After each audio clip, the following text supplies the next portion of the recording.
अस्सलामुअलैकुम ख़वातीन व हज़रात। मेरा आज का मौजू है अल्लामा मोहम्मद इकबाल।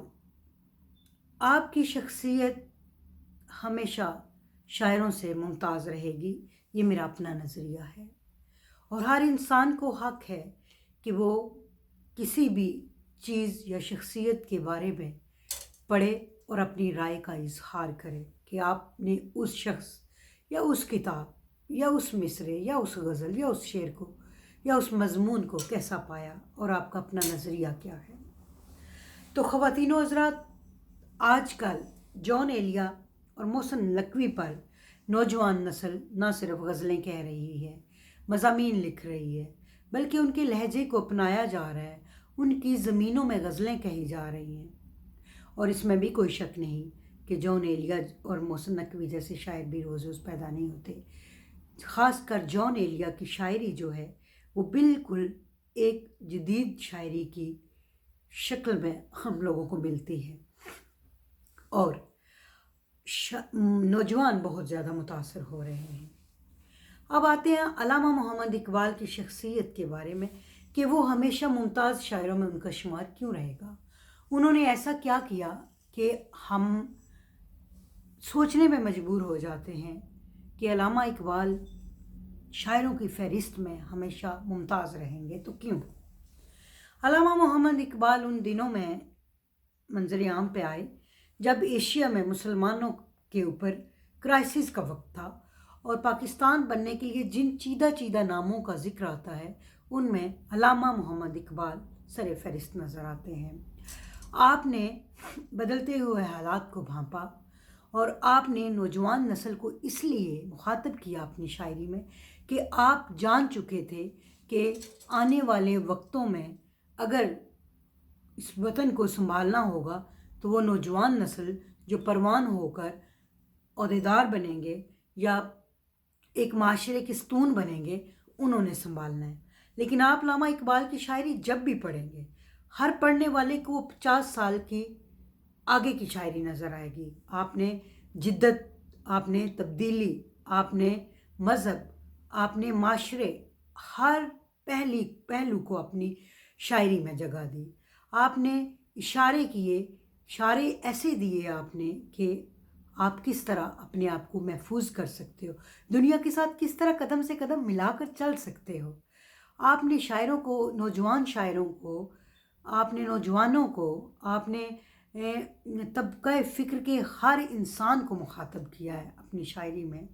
और इसीलिए आप एक मुमताज़ शख्सियत हैं कि आपने अपनी शख्सियत के अंदर तख्लीकी पहलू को उजागर किया, आपने फ़िक्र को उजागर किया, आपने कुरान के पहलुओं पर रोशनी डाली। आपकी शायरी में ऐसे पैगामात मिलते हैं जिसमें ये वाज़े होता है कि जैसे कुरान रहती दुनिया के लिए है और उसमें आपको ज़िंदगी की तमाम फ़िक्र मिल जाती है, इसी तरह आपकी शायरी ने एक कुरान के रंग को समझते हुए एक फ़िक्र हमारे हाथों में दी है कि हम इस फ़िक्र को ज़िंदा रखें। वो फ़िक्र क्या है? वो फ़िक्र ये है कि हम आने वाली नौजवान नस्ल को तैयार करें। हर दौर में हमें एक नस्ल को तैयार करना होता है। अब अगर आज कल के नौजवानों से हम मायूस हैं तो उसकी वजह ये नहीं है कि नौजवान कसूरवार हैं, उसकी वजह ये है कि हमने नौजवानों को कौन सा माशरा दिया है, क्या तरबियत दी है हमने। आप जिस तरह के माशरे में नौजवान परवरिश पाएगा वही उसकी फ़िक्र होगी, वही उसकी सोच होगी। हमने अपने मज़हब को जदीद पहलुओं में उजागर नहीं किया, हमने इदारों को जिद्दत के बारे में नहीं बताया। मगरबी फ़िक्र को अपना लेना या मगरबी रोडें बना लेना या रोड्स को और ज़िंदगी को जदीद पहलुओं पे दुनिया को दिखाना जिद्दत नहीं है। जिद्दत और जदीद दुनिया के साथ चलने का वाहिद तरीका ये है कि आप अपनी सोच को तब्दील करें, अपनी फ़िक्र को तब्दील करें।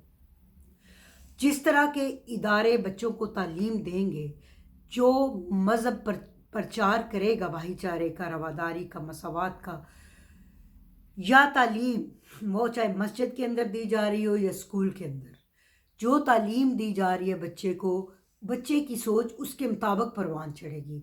अगर हमारे माशरे में आज मुस्बत रवैयों की जगह منفی رویے دیکھے جا رہے ہیں، نوجوان فرسٹریٹڈ ہیں، انہیں نہیں پتہ کہ ہم نے اپنے ملک کو، اپنی معیشت کو، اپنے سوچ کو کس طرف لے کر جانا ہے، تو اس کے ذمہ دار نوجوان نہیں ہیں، اس کے ذمہ دار وہ حکومتی ادارے ہیں، وہ سیاسی سوچ ہے، وہ معاشرتی پہلو ہیں جنہیں ہم وقت کے ساتھ تبدیل نہیں کر سکتے۔ جس طرح کی سوچ آپ بچے کو دیں گے، بچہ وہی لے کر پروان چڑھے گا۔ ہم آج پیچھے ہیں ایز اے مسلم اور ایز اے پاکستانی، تو اس کی وجہ کیا ہے؟ اس کی وجہ یہ ہے کہ ہم نے بدلتے زندگی کے تقاضوں کو اپنی زندگی میں شامل نہیں کیا، ہم ان چیزوں کا حصہ نہیں بنے۔ ہم کتابوں میں لکھ تو دیتے ہیں، ہم پڑھ تو لیتے ہیں، لیکن عمل نہیں کرتے۔ تو علامہ محمد اقبال نے ہمیں وہ فکر دی ہے جس کی وجہ سے وہ تمام شاعروں میں ہمیشہ ممتاز رہیں گے، جس فکر کو اپنانے سے ہم جدید معاشرے کا حصہ بن سکتے ہیں۔ ہمیں جدید معاشرے کا حصہ بننے کے لیے ہمیشہ علامہ محمد اقبال کی شاعری، ان کے دیے گئے پیغامات، ان کے مضامین، ان کی شخصیت کو اپنی زندگی کا، اپنی تعلیم کا حصہ بنائے رکھنا چاہیے اور وہ فکر اپنی زندگی میں شامل کرنا چاہیے۔ ہم بحیثیت قوم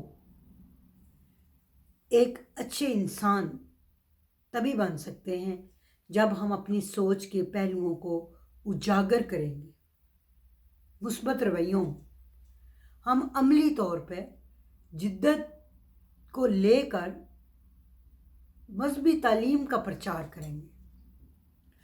ہمیں اپنی فکر کو آگے جانے والی بنیادوں تک لے کر جانا ہوگا۔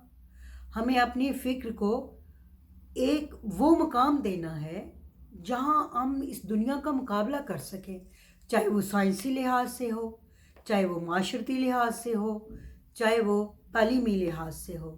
لیکن بہت افسوس کی بات ہے کہ مسلمانوں کے اندر فکر ختم ہو چکی ہے۔ ہمیں اس فکر کو اپنی زندگی میں عملی طور پر لے کر آنا ہے اور ہمیں بتانا ہے لوگوں کو کہ علامہ محمد اقبال کی فکر کیا تھی، وہ چاہتے کیا تھے، ان کا نوجوان نسل کو پیغام کیا تھا کہ انہوں نے کیا کرنا ہے، انہوں نے شاہین کیوں بننا ہے، ان کی اڑان کیا ہونی چاہیے، ان کی سوچ کی حدیں کیا ہیں۔